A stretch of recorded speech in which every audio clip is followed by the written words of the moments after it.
শাহবাগের মোড়ে আছি। বিশাল সমাবেশ স্বৈরাচারের বিপক্ষে উপদেষ্টা পদত্যাগের দাবি।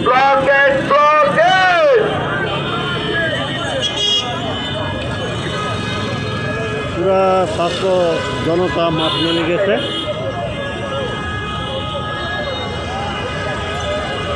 একটা মানুষকে মেরে ঢাকা থেকে পালিয়ে যায়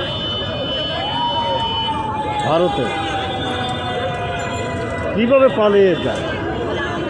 তিনি বড় বড় রাজনীতিবিদরা জড়িত না থাকলে একটা মানুষকে দিন দুপুরবেলা ওপেনলি মেরে চলে যায়।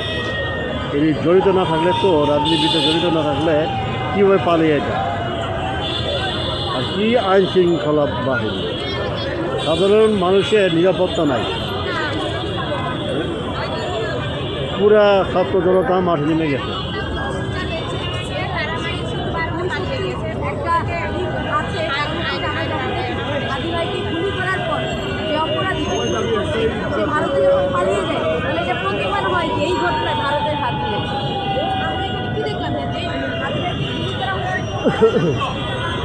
যত দিন যাচ্ছে তত লোক বাড়ছে। দেশে একটা আইন শৃঙ্খলা নিয়ম করা উচিত, আরও আগে করা উচিত ছিল।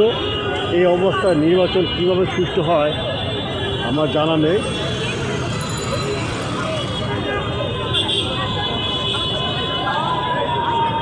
এর একটা দ্রুত বিচার হওয়া উচিত। বড় বড় রাজনীতিবিদরা জড়িত। দেশটারে 1990 সনের পূর্বে যেরকম ছিল বা 2000 সনের আগে যেরকম ছিল ঠিক ওইরকমভাবে দেশটাকে নিতে চাচ্ছে দুই রাজনীতিবিদ দল। তারা এইভাবে দেশটাকে পরিচালনা করতে চাচ্ছে তাদের মতন করে।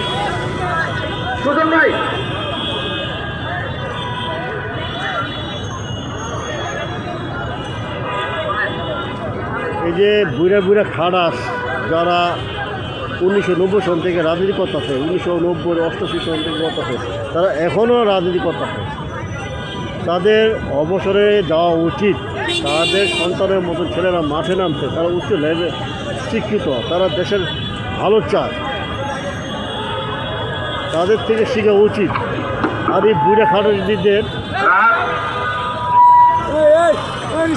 রাজনীতি থেকে অবসর নেওয়া উচিত।